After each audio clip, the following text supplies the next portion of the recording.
Heto, naboboring ang kapatid nyo dito. Sunday ngayon, football game. So, yung asawa ko yan, nanonood dyan sa kanyang game. Hindi naman ako marunong umintindi ng football games na yan. Takbo-takbo. Hindi ko naintindihan. So, last time, ang topic natin is yung paano makapunta dito na magtrabaho bilang isang nurse dito sa Amerika.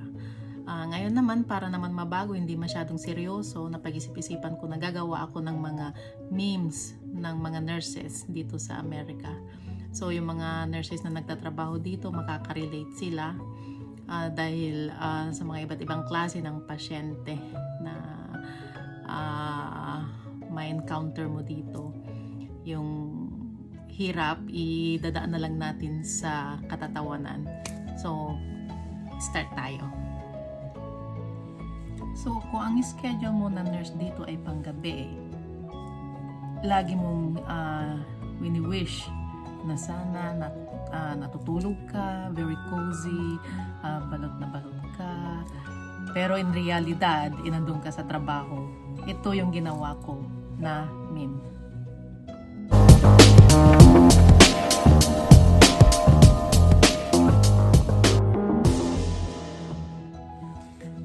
Pangalawa, itong susunod na meme is yung may inaasahan silang surveyor, gaya ng mga yung JCO, ganyan, mag-check, o yung mga state personnel na pupunta sa hospital para mag-check.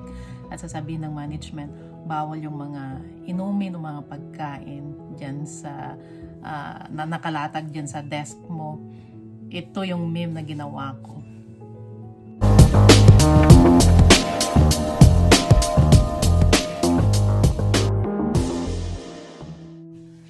Pangatlo, ito yung mostly nangyayari bilang isang nurse dito. Ilang beses ko na na-encounter. Kapag ang pasyente mo dami-daming gamot sa umaga, kukunin mo na lahat, tatanungin mo yung pasyente kung willing siyang i-take lahat ang gamot. Tapos sasabihin sa'yo, she's willing to take, or he or she is willing to take the medicine. Tapos tatanungin mo, pag na-scan mo na yung pasyente, ipiprepare mo na lang yung gamot. Then to the last minute, sasabihin sa'yo, mamaya-maya na lang daw nila iti-take yung gamot na nabuksan mo na lahat sa foil. So ito naman yung meme na ginawa ko.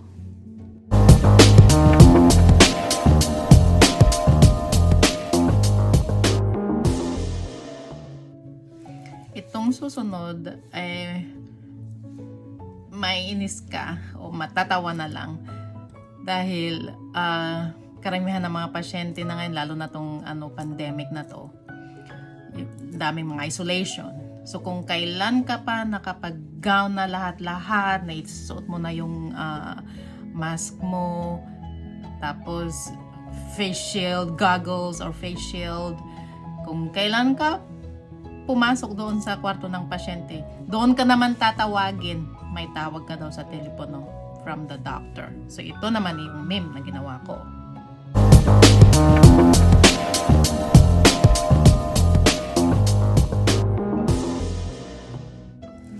Next, dahil uso-uso na ngayon o kaya sinasabi nila keep your social distancing. Siyempre, gustong-gusto naman makipag-socialize sa mga kaibigan mo, mga katrabaho mo, na hindi na lang trabaho ang ginagawa nyo. Kailangan din mag-get together. So, nasettle na lahat ang date. Then, to the last minute, bawal daw. Dahil hindi pwede. Dumadami daw ang cases ng mga COVID patients. At saka yung pag-spread down ng virus is dumadami ang naapektuhan. So, siyempre, madidisappoint ka. So, ito naman yung meme na ginawa ko.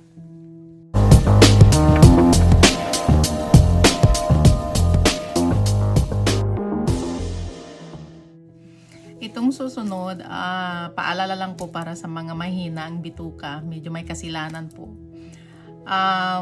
Yung busy-busy ka sa trabaho, halos hindi ka makapag-break, And then, halos patapos na yung shift mo, doon ka lang nabigyan ng pagkakataon na kumain.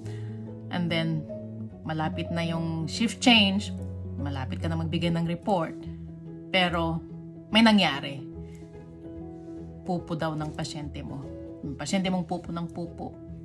Shift change, pumupo ulit. So, ito naman ang meme na ginawa ko.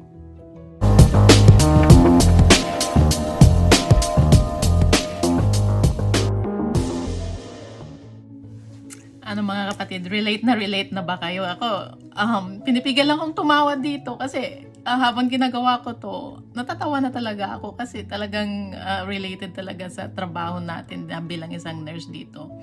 Itong susunod is yung tapos na yung shift change, pupuntahan mo yung pasyente mo, introduce mo yung sarili mo.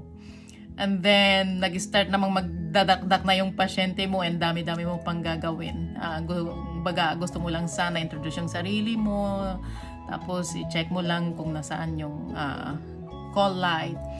Pero madaldal yung pasyente, hindi ka makalabas-labas sa kwarto. So yung mga klaseng pasyente na to, sila yung pinakahuli mong bibisitahin o pupuntahan kapag nakakuha ka ng report. So ito yung meme na ginawa ko para dito.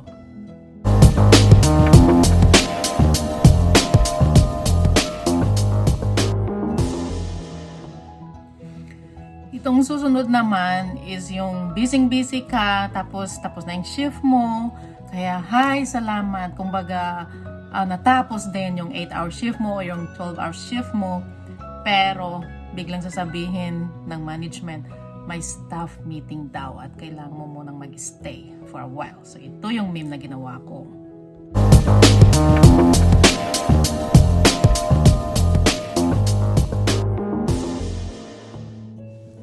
Itong susunod naman ay isang klase lang ng pasyente na ma-encounter nyo pag bilang isang nurse. So may mga pasyente tayo na mga tinatawag na sundowners, yung kapag hapon or gabi, doon sila mag-start na maging confused, yung litong-lito, yung tuliro yung utak nila. Pero pag sa umaga, doon sila kalmado. At sa gabi, doon sila nagre-react na talagang kailangan mo silang bigyan ng gamot na makakasedate or magpapakalma sa sarili nila. So, ito naman yung meme na ginawa ko.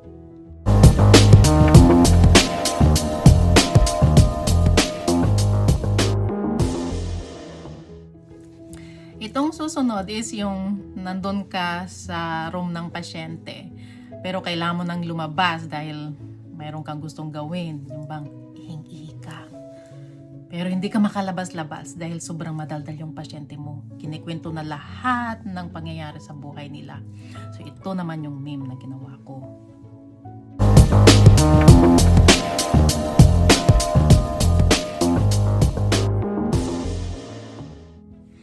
Itong susunod naman is yung sa sobrang busy mo na sa trabaho, halos hindi ka na makapag-break, halos hindi ka na nga makapagbanyo dahil sa kabisihan. Kumbaga, lahat na tapos din sa wakas yung shift mo. Pero may sasabihin sa'yo ang management. Pwede ka daw bang mag-overtime? So, ito yung meme niyan.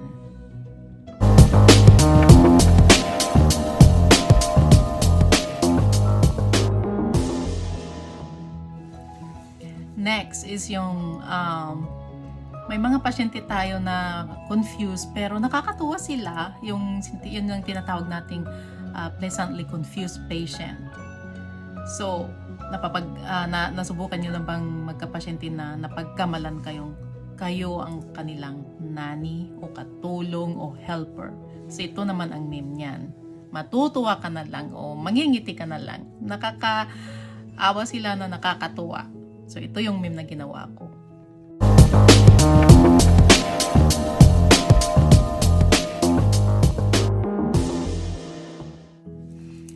Next is yung mga pasyente naman na combative, confused, yung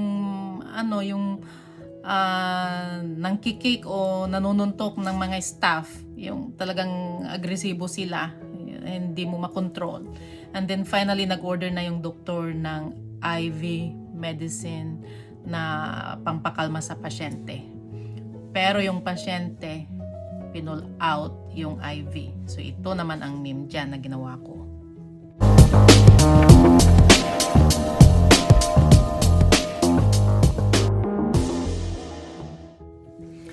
Itong susunod na klase ng pasyente, sila yung tinatawag na napaka-needy na mga pasyente, mga confused man or hindi man confused, minuminuto tinatawagan ka at saka kahit confused, maalala nila yung pangalan mo. Pangalan mo mismo ang tatawagin nila kapag hindi mo sinagot agad yung call light. So ganito naman yung meme na ginawa ko sa kanila.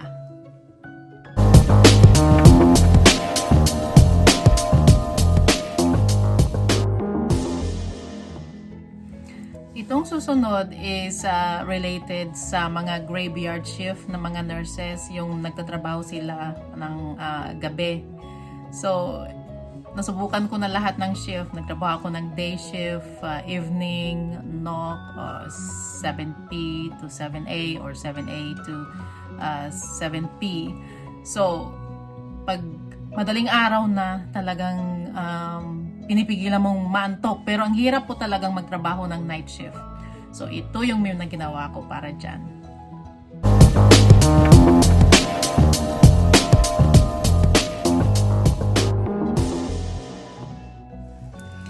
Itong susunod na meme na ginawa ko is yung pakiramdam mo, talagang gusto mong magsaya kapag tinext ka ng mga katrabaho mo na yung super heavy, super needy at very complicated case na pasyente is na-discharge na. So ito yung meme na ginawa ko para dyan.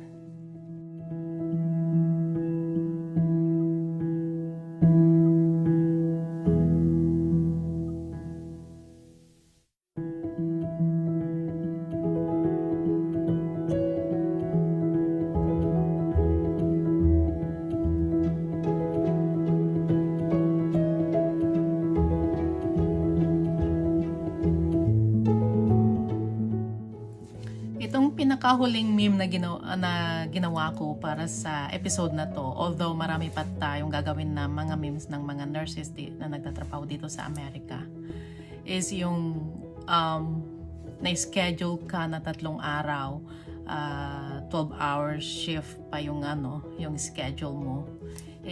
Sa awa ng Diyos, natapos mo na din, and then bakasyon ka na. So ito naman yung meme na ginawa ko para dyan.